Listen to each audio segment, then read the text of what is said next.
Meus irmãos, boa noite, a graça e a paz de Cristo Jesus.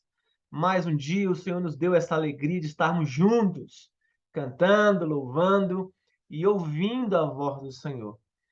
Você que está nos ouvindo agora pela internet, você que vai nos assistir depois pelos nossos canais, sejam bem-vindos à sala de oração da Igreja Batista Reformada Vida Abundante. Acabamos agora de fazer aquela oração de bênção, da fé, nós juntos com as irmãs, com os irmãos presentes na sala, e foi um tempo precioso, é um tempo precioso. Nós pedimos a Deus misericórdia, mas também agradecemos por algumas bênçãos que recebemos.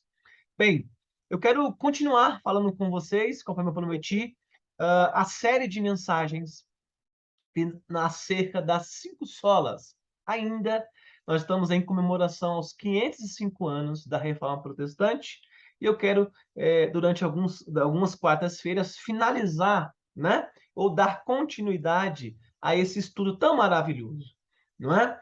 Então, nós falamos algumas semanas atrás sobre sola escritura, que significa somente as escrituras. Hoje nós vamos falar sobre solos Christus, somente a Cristo. Então convido você a abrir a sua Bíblia, daqui a pouco a gente vai folhear, ler alguns textos para a gente meditar. Eu quero, então, iniciar aqui trazendo sempre uma introdução, tá bom? Sobre aquilo que nós estamos falando. Nós estamos falando sobre o estudo das 5 solas, que é justamente o resumo daquilo que foi as doutrinas da Reforma Protestante. Quando Martin Lutero fixou na porta do castelo do Wittenberg as famosas 95 teses, em 31 de outubro de 1517, à vésperas dos Dias dos Santos, um movimento se iniciou. Os dogmas e os sacramentos da Igreja Católica passaram a ser questionados, principalmente a venda de indulgências, que era a questão do perdão dos pecados pela contribuição à Igreja Romana. Nós já falamos sobre isso, não é? Que estava havendo uma situação de que os bispos, os padres, os bispos, né? O clero estava cobrando para perdoar os pecados, era chamado de indulgências. Vocês lembram disso, né?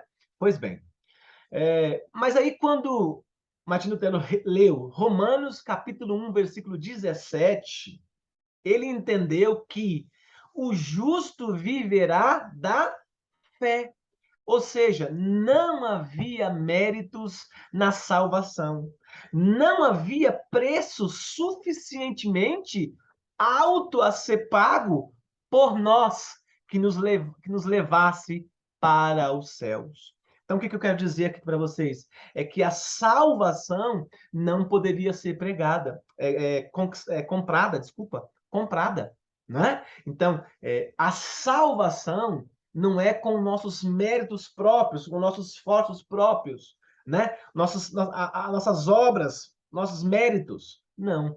A salvação vem do Senhor e é através da fé. Foi a partir de então que nos separamos da Igreja Católica, entendendo que temos uma fé diferente. Em que sentido? Para nós, a tradição da Igreja nunca estará acima da autoridade das Escrituras. Então, basicamente, o que nos difere os cristãos protestantes e os cristãos católicos é que o católico tem uma tradição, não é? E nós temos a autoridade das Escrituras. Então, para nós, a tradição está abaixo das Escrituras. Primeiro vem a Bíblia, a palavra de Deus revelada, não é? Que é o nosso princípio de fé e prática. A Bíblia que é a nossa bússola. Ok, irmãos?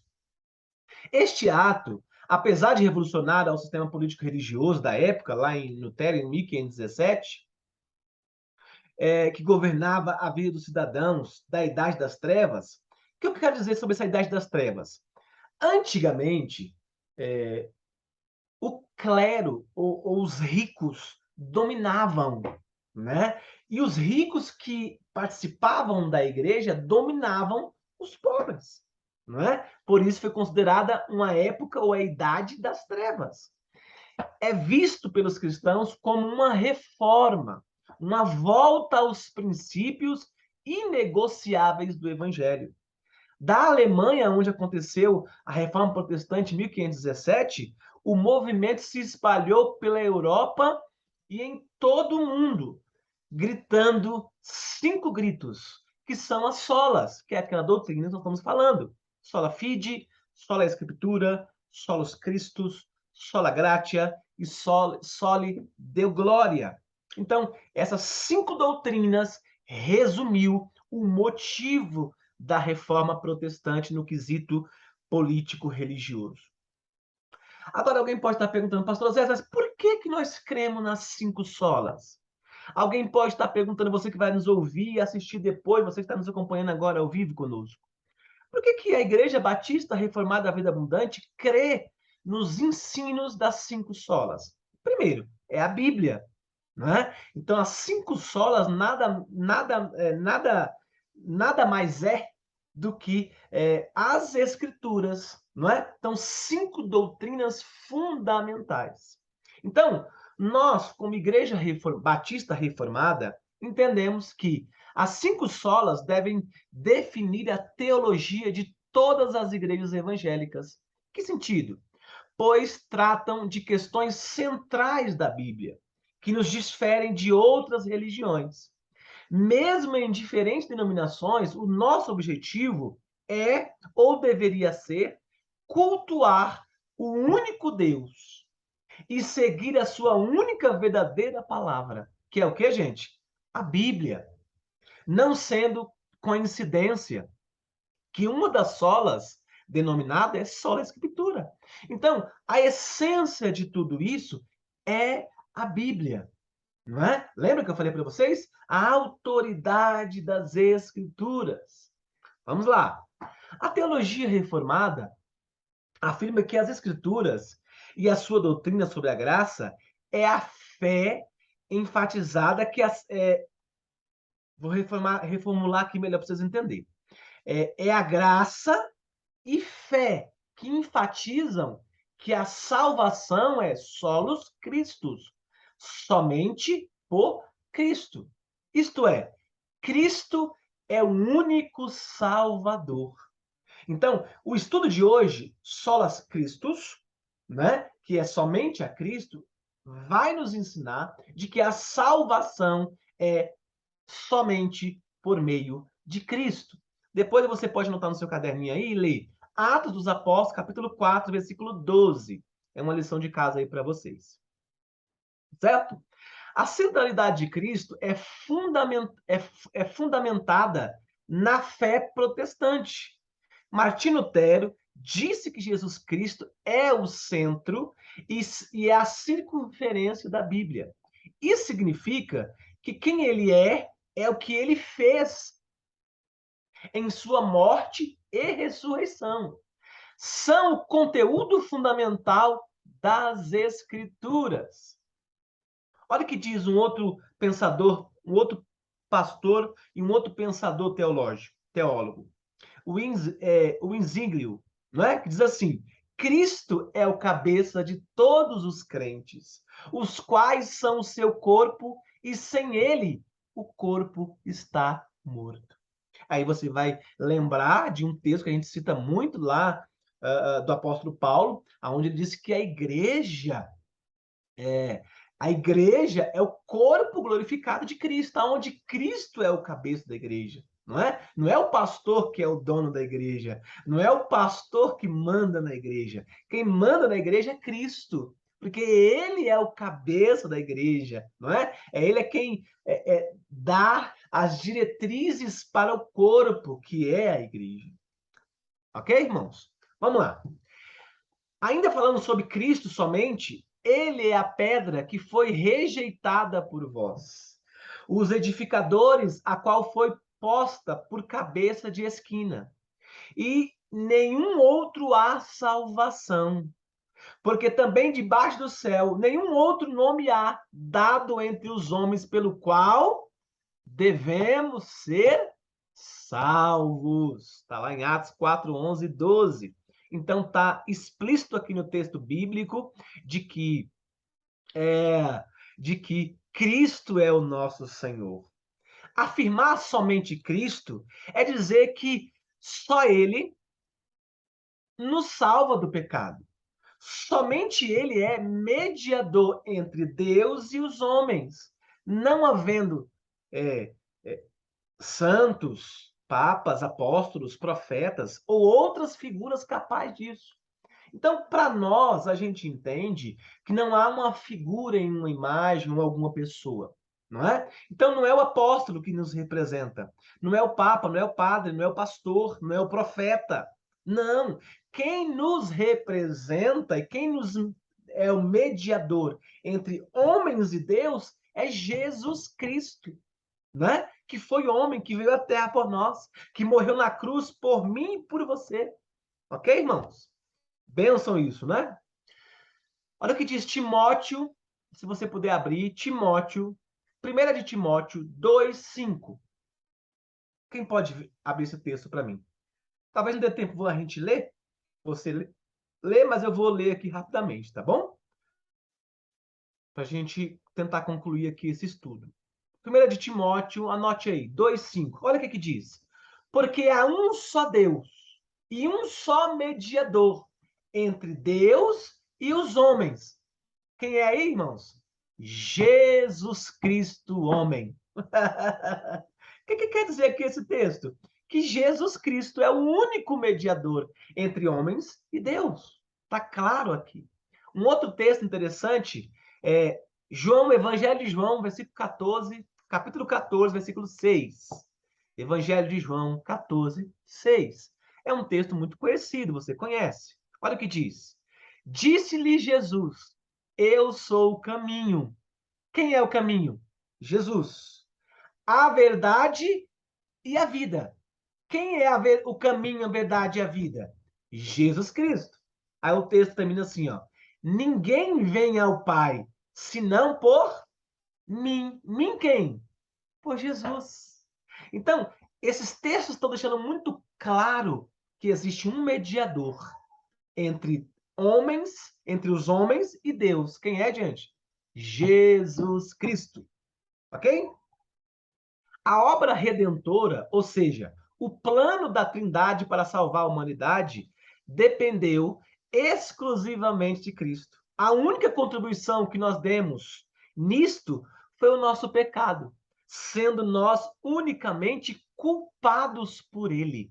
Então ficou claro aqui que quando Jesus veio à Terra, não é? E nós cremos que ele era 100% homem, 100% Deus, porque ele abriu mão da sua divindade, mas ele não deixou de ser Deus, né? Ele passou pelas aflições como homem aqui na Terra, ele chorou, né? Ele foi espancado, ele foi humilhado, que não significa que ele deixou de ser Deus, ele ainda era Deus, né? Mas como é que eu posso dizer que me enrolei aqui, irmãos? Ele se fez, pronto, ele se fez servo como homem para nos servir. Em que sentido? Ele veio tirar o pecado do mundo. Ele veio justificar a humanidade. Então, nesse estudo fica muito claro que a única contribuição que nós demos como pessoas é pecado, né? E esse pecado é nossa culpa. Por isso que ele veio nos justificar. Porque estávamos mortos em nossos pecados e delitos, conforme o apóstolo Paulo fala. Não é? Olha o que diz, irmãos. Abra comigo aí, Romanos 3, 23 e 24. Acabei de citar um texto aí, né? Pela metade, agora vou citar ele todo. Romanos 3, 23 e 24. Olha o que diz. Porque todos pecaram e destituídos estão da glória de Deus, sendo justificados gratuitamente pela sua graça, pela redenção que há em Cristo Jesus. Irmãos, perceba que o texto deixa bem claro essa situação. Então, os nossos pecados só são redimidos, nós só temos um único mediador, Jesus Cristo. O nosso pecado é perdoado somente por Jesus Cristo. Isso aqui é fato, irmãos. É o que a Bíblia está nos ensinando. E por que Cristo precisou morrer, pastor Oséias? Deus é justo e santo. Por isso, para saciar sua ira, era preciso um sacrifício perfeito, com uma humanidade manchada pelo pecado, e um Deus amoroso para com seu povo. Somente a Trindade, que é pura e santa, poderia fazê-lo tal ato. Então, olha o que diz 1 Pedro 1,15. Por que ele teve que morrer? 1 de Pedro 1,15. Mas como é santo aquele que vos chamou, sede vós também santos em toda a vossa maneira de viver. Jesus teve que ser exemplo. Ele morreu por amor a você. Você que vai nos ouvir depois, você está nos ouvindo agora, não é? Então, Jesus é o nosso único mediador. Ele é o único Deus que é justo e santo, não é? E ele é santo. E ele se importa que nós também o santifiquemos também. Olha o que diz o texto. 1 de Pedro 1,15. Mas como é santo aquele que vos chamou, quem nos chamou? Cristo Jesus, que nos salvou, que morreu por nós na cruz. Sede vós também santos em toda a vossa maneira de viver. É por isso que entender a doutrina dos solos Cristo, somente a Cristo, é entender de que, uma vez de que eu sou seguidor de Cristo, eu preciso glorificar a Cristo. Eu preciso testemunhar desse Jesus Cristo, falar desse Jesus, porque ele é digno de toda honra e de toda glória. E o nosso tempo está acabando. Deixa eu ver se eu consigo só concluir aqui para vocês. O último texto que eu quero ler para vocês aqui, ó.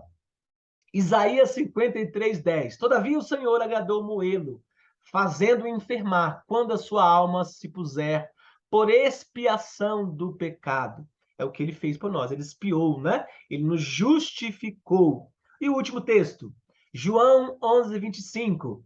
Disse-lhe Jesus: Eu sou a ressurreição e a vida.